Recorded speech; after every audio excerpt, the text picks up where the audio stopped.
Gaaffileen bu'uuraa uummanni keenya gama siyaasatiin, gama dinagdeetiin, gama hawaasummaatiin, gama sirna ijaaramuutiin qabu qabsoowwan uummanni keenya kanaan dura gaggeessaa ture ijaarama adda addaatiin, gurmaa'insa adda addaatiin qabsoo gaggeessaa ture hubatee imaanaa keessan qabatee as ga'ee jira.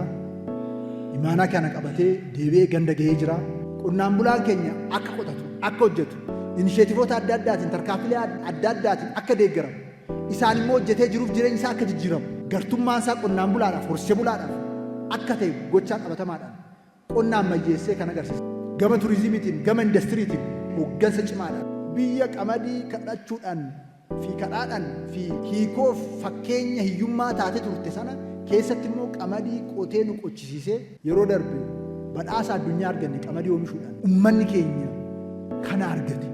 Kana argachuu isaatiin jijjiiramuu kan dhufe. Injifannoowwan hagana hin jedhamne arganneerra. Qormaatilee hedduu keessatti. Qormaatilee kana hiikuu qabna, qabsaa'uu qabna.